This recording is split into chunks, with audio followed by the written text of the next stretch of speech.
Rio has not been easy work as many expected for Team USA. It was another close one Sunday night, beating a Tony Parkerless France team by just 3 points, 100-97. Klay Thompson was the leading scorer with 30. Kevin Durant had just 7 points. But here's what KD had to say after the game. Quote, "Obviously, everybody wants us to win by a lot of points, but it's not how it's going to go this time. We've got to be prepared for a grind-out game. We showed the last 3 games we can grind it out." Max, I want to start with you on this one. Yep. Do you have a problem with Durant's comments here? I'm going to be unfair to Kevin Durant right now. Okay. I do. Because, look, I understand to begin with that this is not one of our super teams. In 04, when we didn't win the gold, only 2 of the top 11 American MVP finishers, right, of the top 12 MVP, only 2 of the top 11 who were American were on the team. Didn't have Shaq, didn't have Kobe, didn't have Garnett. We didn't win. In 2012, when we did, all 5 of the top MVP finishers were on the team. We're on the American team. So we crushed everyone. Right now, Durant is the only one of the top 5 MVP finishers on the team. So we recognize it's not one of those super teams. It's not a dream team. We had the dream team, we had the redeem team 2, whatever you want to call it. And now we have this, which is more in line with the kind of American teams that don't win the gold medal, partly because the rest of the world is caught up. They're playing against other NBA-caliber players, not always all-stars, but guys in rotations, national teams that are used to playing together when these guys are kind of thrown together. I get all that, Stephen A. But Garnett is and should be compared to the greatest players who ever lived. Excuse me, Garnett. Kevin Durant is and should be compared to the greatest players who ever lived. And it's just not his kind of personality, but one of the reasons that Kobe and LeBron, as LeBron became a mature player, were so critical on the Redeem team is that they set the tone. They held players accountable. They elevated the level of play. They even call all Kobe does is shoot. No, no, no. They have a positive influence in terms of the winning culture and what's expected of the team. And when you look at Kevin Durant, on paper, you watch him on the court, LeBron James, the greatest small forward who ever lived, past Larry Bird. Kevin Durant should be nipping at his heels. But if you talk about the greatest small forwards who ever lived, Larry Bird is still going to come in ahead of Durant. Well, it's because Larry Bird won championships as the alpha on championship teams that had other Hall of Fame players, including Kevin McHale and others, and a former MVP of the finals in Dennis Johnson and Parrish and all these guys. Bird was the alpha and the unquestioned best player on those teams that won 3 championships in an era where you were going up against Western power, conference powerhouses, like especially the Lakers, as we all know.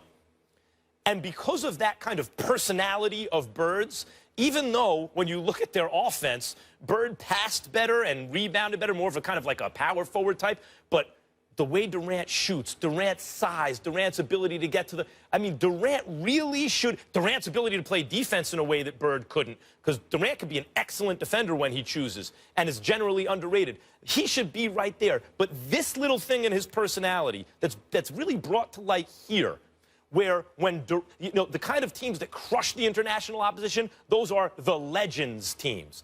And this is something less than a Legends team. And the best player is Durant, but he really should be in that first category. And it's that kind of beta personality, I think, that's stopping him from being there. Anyone who wants to rip their hair out about that, I get it. It's not fair to hold him or anyone to that standard, but Durant's own abilities and talents and track record so far indicates that that's the group to which he really belongs and yet somehow hasn't yet joined. I think this is a reflection of that. Well, you're wrong on several fronts. Number one, it's totally fair to judge Kevin Durant that way. The way that you judged him, you threw it out the window by saying maybe it's unfair. It's totally fair. He is one of the top 3 players in the world. Your critique and dissection of him is appropriate. It is right on the money. Kevin Durant is one of the top 3 players in the world. Kevin Durant is a superstar. Kevin Durant should be mentioned amongst the all-time greats in terms of his talent. But his lack of production, meaning a championship, combined with his unwillingness to be that alpha dog per se, has inhibited him. There is no way around it. But let me tell you the points that you're missing more than anything else.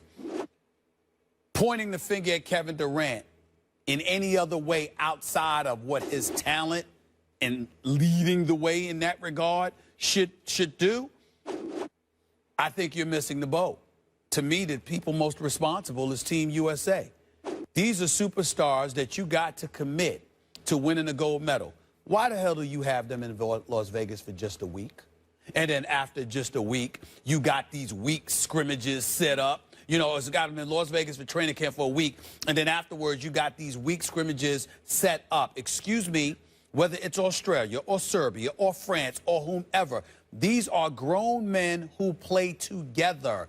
The chemistry, the cohesiveness, the camaraderie, all of that stuff is there. Not to mention patriotism, because we might wear the red, white, and blue, and we might sing it, but everything about our nation as it pertains to professional sports leans and veers towards individual brands being elevated above all else. You don't get that impression with the other teams, you know, globally. And so that's a disadvantage. That's a challenge that America has to overcome as it pertains to basketball and superstar players. 1 week of training camp in Vegas, after they've been chilling for the offseason, Lord knows what they were doing in terms of being lackadaisical, understanding that the 82-game season combined with playoff competition is going to take place, lavishing in wealth and fame and beyond, not to mention commercials and building their brand and doing all of this other stuff in the offseason, and all you've got is 1 week in Vegas for a training camp, and then after that, the weakest stiffs of competition that you could think of in order to prepare them to go up against grown men, even when you recognize the fact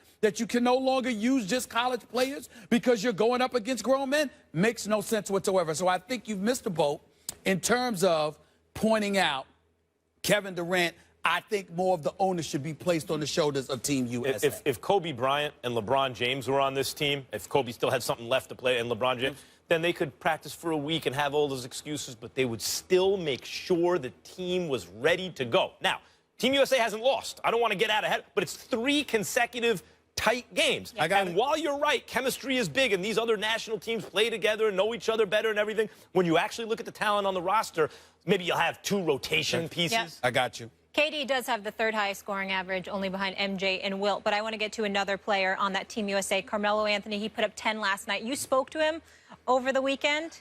Can you share that with us? It was a rough Friday night, to say the least. After they played, Team USA played, Carmelo Anthony reached out to me from Rio, and he was not pleased at all with what I had to say. And look, I'm a native New York. I'm a diehard Knicks fan. And in most situations, I'll be damned if I apologize about anything with the Knicks. It's 1973 since the championship has come to New York City. And as far as I'm concerned, the quotes that I saw from Carmelo Anthony about a gold medal and it being satisfactory, I meant every damn word I said until he reached out and educated me about the fact that his interview was taken completely out of context. He specifically said, according to him, that, of course, I still got a few years to go. Of course, I'm pursuing an NBA championship, and I'm starving for it. If I look back on my career and I don't win a championship, and what I have to lean on is what I accomplished in college, what I accomplished in the pros, what I accomplished in Olympic competition, I'm going to look at my career as being a great career. But I have unfinished business. Trust me on that. So, in other words, what he was trying to say is that by no means did he give the impression, under any circumstances, that 2 or 3 gold medals would be satisfactory for him. And for me, of all people, to sit up there and to imply otherwise was incredibly insulting to him. Here's where he got me, Max and Molly. I'm very big on this, just so you know, in all my years of covering the NBA. One of the reasons why I don't hesitate to get on cats is because this cell phone right here and my other phone, I am accessible to every NBA player and every athlete that you can find. I'm the easiest reporter in the world to find. If you are a professional athlete and I talk about you, I always make sure, whether it's to you or it's to people in your camp or your team, that you know where to find me. I don't hide. Here's the problem. With Melo, who I've known for more than a decade, he's a guy that I communicate with often. I should have spoken to him before I went on the air because I have access to him. Because the number one question he asked me, how the hell could you go on the air and say that without calling me? You always call or text first. Why did you not do that this time? And I was like, you in Rio. You know, you're at the Olympics. He said, you've reached me when I've been out of the country before. He got me. He's right. That's why I had to come on the air and confess to that and man up and apologize because I felt the way that I felt, and I would still feel the same way if indeed he meant the quote the way that it was, the way that it was taken. But the fact of the matter is, had I reached out to him like I normally do, I would have gotten his perspective. And this time, I did not do that. That's on me. I got to apologize to that man. I was wrong. Fine, should have reached out, but the point, I think, remains, that's still, the content of the quote is still the same.